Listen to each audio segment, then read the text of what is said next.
Seneca wrote that anger is a brief madness, a short insanity that borrows your face and your voice and your hands.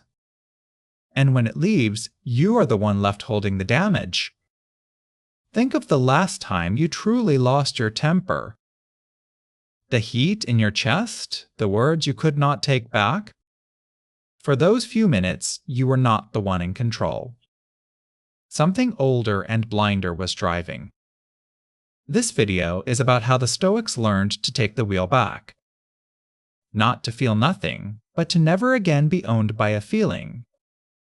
We live in a world engineered to keep you angry. The headlines are built to enrage you. The comments are built to bait you. Someone cuts you off in traffic, and your whole day tilts. A message arrives with the wrong tone, and you rehearse the argument for hours.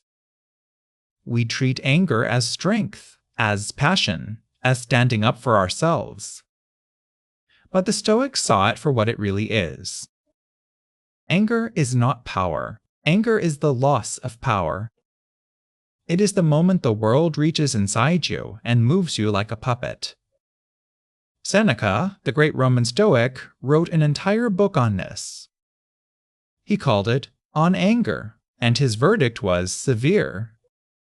No passion, he said, is more eager for revenge and less fit to gain it.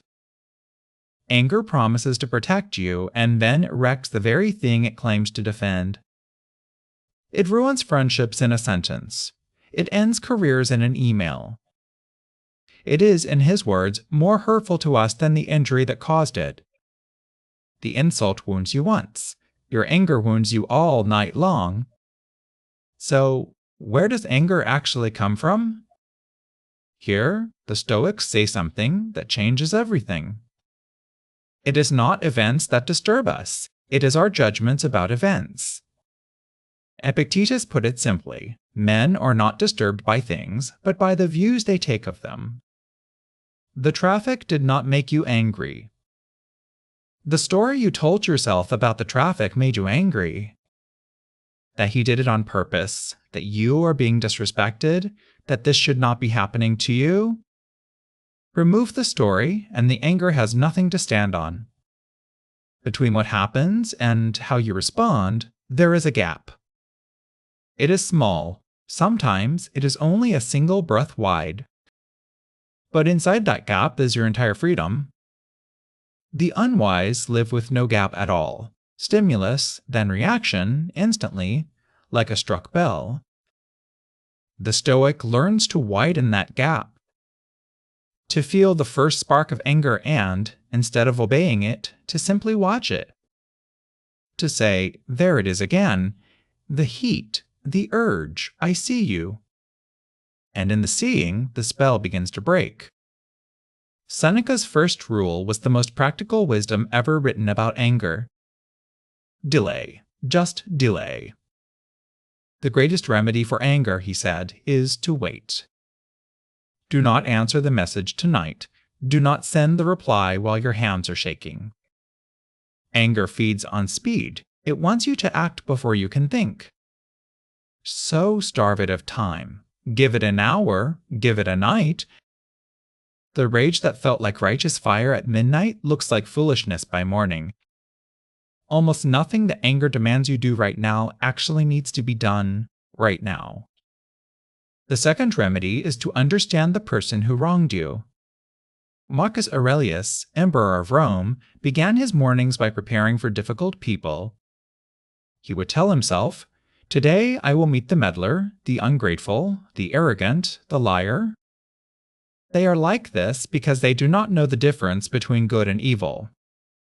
He did not excuse them. He simply refused to be shocked by them. You do not get angry at the blind man for not seeing. Most cruelty, the Stoics believed, is a kind of blindness.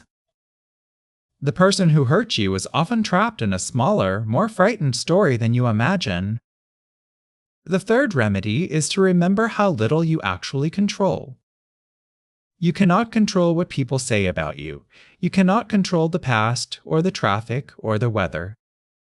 You control one thing: your response. Anger is what happens when we demand control over things that were never ours. We rage at the rain for being wet. Let go of the demand, and the anger loses its fuel. The archer aims carefully, but once the arrow leaves, its flight is no longer his. Do you part well? Then release your grip on the outcome. There is a fourth remedy, and it is the largest one. The Stoics called it the view from above. When anger rises, lift yourself and your mind high above your own life. See the city, see the country, see the whole spinning earth, small and blue in the dark. See how brief your life is inside all that time. The insult that felt enormous a moment ago is now a speck on a speck. Will this matter in 5 years? Will it matter in 500? Anger cannot survive being made small. And behind all of it stands the deepest Stoic truth, memento mori. Remember that you will die. You have a limited number of mornings, a limited number of people to love. Is this really how you want to spend one of them, burning? Seneca asked, why, in the middle of a life so short, do we make it shorter still with rage? The clock is already running out. Anger is a way of setting fire to the little time you have left. When you truly feel the shortness of it, most of your anger simply cannot be afforded. The Stoics also knew that anger loves an audience and hates a mirror. Seneca tells us that some angry men were told to look at their own faces in the middle of their rage. The red skin, the bared teeth, the wild eyes, a stranger wearing your features. People who saw themselves like that were ashamed. They did not recognize the creature in the glass. Because anger is not you. It is a mask that clamps down over you. And no mask can survive being looked at directly for very long. Consider Socrates, who was famous for his calm. It was said he could feel the anger rising and would lower his voice instead of raising it. Once, feeling fury at a servant, he stopped and said, "I would strike you if I were not angry." He refused to act while the madness was on him. That was his whole secret. He did not trust himself to the fire. He waited for the fire to pass. There is an old image that the Stoics would have understood well. When something painful happens, life shoots one arrow into you. That first sting you cannot avoid. But then, with our anger, our replaying, our resentment, we pick up a second arrow. And we drive it into the same wound again and again for hours or for years. The first arrow is the world. The second arrow is always our own hand. Wisdom is not about dodging the first, it is about refusing to fire the second. So this is the practice. It is not a trick. It is a lifelong discipline. Feel the spark and do not deny it. Denying anger only buries it alive. Instead, see it, name it, widen the gap. Delay your response. Understand the other person. Release what you never controlled. Rise above and remember that you will die. This is not weakness. It is the hardest strength there is. Anyone can shout. Almost no one can stay still while the world tries to move them. The person who has mastered anger is not cold. He feels everything. He simply cannot be commanded by his feelings.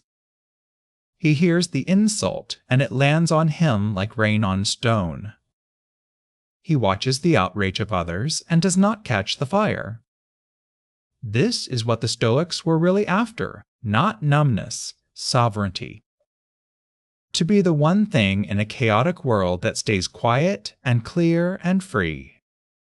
That freedom is available to you in the next hard moment, one breath wide. The next time the heat rises, you will remember, there is a gap, and the gap is yours. Seneca said anger is a brief madness, but the choice to not go mad, that lasts forever. If this brought you a moment of quiet, stay a while. subscribe, and join the quiet.